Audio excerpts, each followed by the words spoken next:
Bismillahirrahmanirrahim. Assalamualaikum warahmatullahi wabarakatuh. Perkenalkan, nama saya Triza Ramalia, NPM A1C020028 dari kelas 1B Prodi Pendidikan Matematika. Baiklah, saya akan menyampaikan materi psikologi pendidikan. Dosen pengampunya Ibu Mona Ardina SPSI MSI, yaitu perbedaan individual dan kebutuhan memperoleh pendidikan khusus.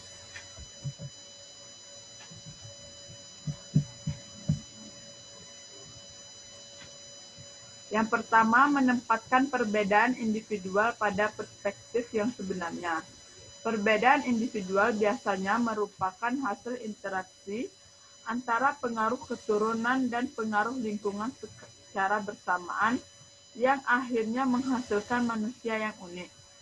Keturunan memberikan cetak biru yang mengarahkan perkembangan fisik dan neurologis, menentukan kadar berbagai hormon dan sebagainya. Inteligensi. Para ahli mendefinisikan dan merumuskan istilah inteligensi secara beragam. Namun, sebagian besarnya sepakat bahwa definisi dan rumusan istilah inteligensi memiliki sejumlah kualitas tertentu, yaitu sebagai berikut. Yang pertama, bersifat adaptif. Yang kedua, berkaitan dengan kemampuan belajar. Yang ketiga, istilah inteligen. Yang keempat, istilah inteligensi yang melibatkan interaksi. Yang kelima adalah istilah inteligen yang berkaitan dengan budaya. Dengan demikian, inteligensi tidak mesti bersifat permanen. Perspektif teoris tentang inteligensi. Dalam pembahasan ini, kita akan meninjau 4 perspektif teoris mengenai hakikat inteligensi sebagai suatu entitas tunggal versus sebagai suatu kemampuan majemuk, yaitu sebagai berikut. Yang pertama, konsep G menurut Spearman. Di awal tahun 1900, Charles Spearman berpendapat bahwa inteligensi terdiri dari kemampuan bernalar yang sifatnya alamiah dan tunggal, dan sejumlah kemampuan khusus. Yang kedua, menurut Fluid and Crystallized Intelligence menurut Kettle. Raymond Kettle menemukan bukti untuk 2 komponen yang berbeda dari inteligensi umum, yaitu yang pertama, anak-anak berbeda dalam hal fluid intelligence. Kedua, anak-anak berbeda dalam hal crystallized intelligence. Menurut Kettle, fluid intelligence umumnya tergantung pada fluid intelligence dan pengalaman, dan sebagai akibatnya dipengaruhi oleh keturunan maupun lingkungan. Yang ketiga, inteligensi majemuk menurut Gardner. Howard Gardner menyatakan bahwa orang memiliki kemampuan yang berbeda-beda, atau disebut juga inteligensi majemuk. Yang keempat, menurut triarkic teori menurut Sternberg. Robert Sternberg membuat 3 distingsi yang disebut triarkic. Pertama-tama, ia menyatakan bahwa orang dapat lebih atau kurang inteligen dalam 3 bidang, yaitu yang pertama, inteligensi analitis. Yang kedua, inteligensi kreatif. Yang ketiga, inteligensi praktis. Peran konteks lingkungan. Inteligensi melibatkan adaptasi. Menurut pandangan Sternberg, adaptasi semacam itu mungkin dapat mengambil 1 dari 3 bentuk berikut. Yang pertama, memodifikasi respons. Yang kedua, memodifikasi lingkungan. Yang ketiga, menyeleksi lingkungan alternatif. Sternberg telah mengidentifikasi 3 keterampilan umum yang secara khusus bersifat adaptif dalam budaya Barat, yaitu yang pertama, keterampilan memecahkan masalah praktis. Yang kedua, keterampilan kemampuan verbal. Yang ketiga, keterampilan kompetensi sosial. Peran pengetahuan sebelumnya. Perilaku inteligensi kadangkala melibatkan kemampuan menanggapi situasi baru secara berhasil. Peran proses konektif. Terdapat sejumlah proses kognitif yang terlibat dalam perilaku inteligen. Yang pertama, menafsirkan situasi baru secara adaptif. Yang kedua, memisahkan informasi yang penting. Yang ketiga, mengidentifikasi berbagai kemungkinan. Yang keempat, strategi pemecahan masalah. Yang kelima, menemukan kaitan di antara gagasan-gagasan. Distribute intelligence.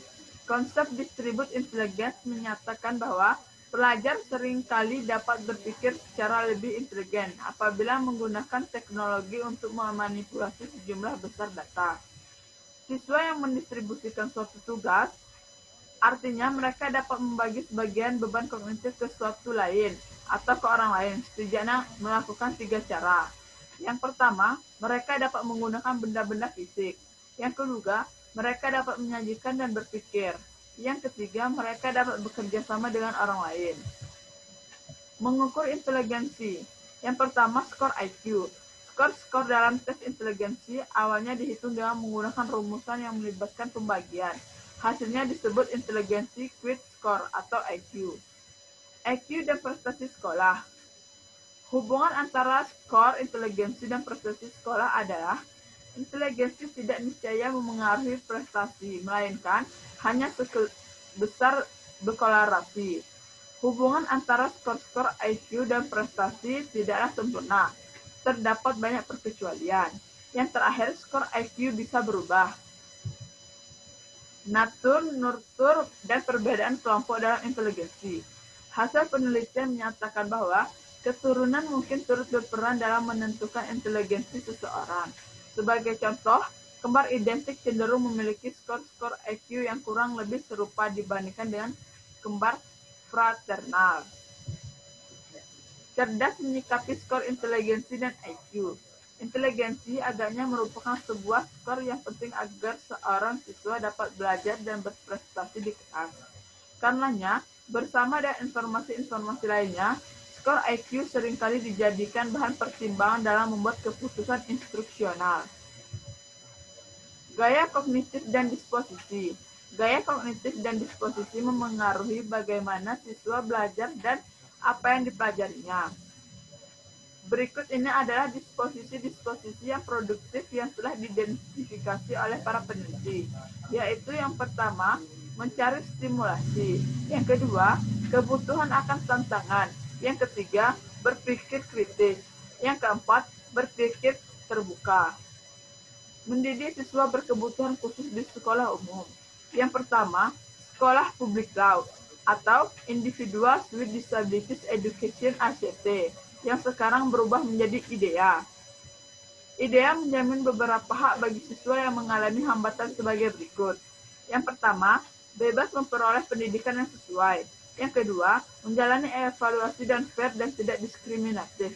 Yang ketiga, memperoleh pendidikan dalam sesuatu yang tidak mengekang. Yang keempat, memperhatikan kekhususan setiap individu program pendidikan. Yang terakhir, menghargai hak asasi individu. Apakah inklusi demi kebaikan siswa? Inklusi telah menjadi suatu praktik kontroversial dan menimbulkan perdebatan panas di antara para ahli dan praktisi. Beberapa di antara mereka menyatakan bahwa siswa paling mungkin mengembangkan relasi dan keterampilan sosial yang normal dengan teman-teman sebaya bila mereka berpartisipasi seoptimal mungkin. Apakah pengklasifikasian siswa itu berguna? Sebagian besar ahli menemukan bahwa kategori umum terhadap kebutuhan-kebutuhan khusus itu sangat berguna. Meskipun anggota-anggota dari kategori yang sama dalam banyak hal cukup berbeda satu sama lain. Anggota-anggota itu cenderung memiliki sejumlah karakteristik yang sama. Karakteristik yang mudah para penelitian dan para pendidik mengidentifikasi strategi-strategi instruksional yang bermanfaat secara luas. Siswa yang mengalami hambatan kognitif atau akademik yang spesifik. Yang pertama, kesulitan belajar. Biasanya digunakan untuk mengidentifikasi siswa semacam itu. Siswa mengalami hambatan yang signifikan dalam suatu atau lebih proses kognitif tertentu. Hambatan kognitif tidak dapat didistribusikan ke hambatan-hambatan lain. Hambatan kognitif dapat mengganggu prestasi akademik. Yang karakteristik umumnya adalah kesulitan mempertahankan atensi ketika menghadapi distraksi, keterampilan membaca yang buruk, strategi belajar dan memori yang tidak efektif. Attention Deficit Hyperactive Disorder atau ADHD yang memiliki karakteristik umum. Yang pertama, imajinasi dan kreativitas yang luar biasa. Yang kedua, kesulitan dalam memproseskan kognitif dan prestasi sekolah yang buruk. Ketiga, masalah perilaku di kelas. Keempat, kesulitan menafsirkan dan menganalisis berbagai situasi sosial. Kelima, memperlihatkan reaksi emosional.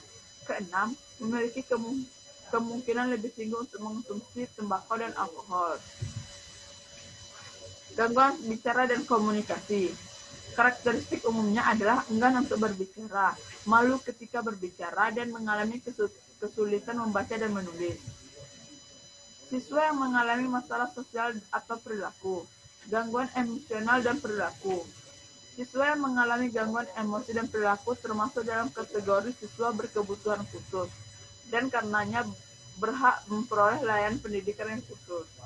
Yang memiliki karakteristik umum, rasa harga diri yang rendah, keterampilan sosial yang buruk, sering tidak masuk sekolah. Yang kedua, gangguan spektrum autisme. Mayoritas gangguan spektrum autisme mungkin disebabkan oleh abnormalitas di otak. Karakteristik umum dari gangguan ini ditandai oleh adanya gangguan dalam kognisi sosial, keterampilan sosial, dan interaksi sosial.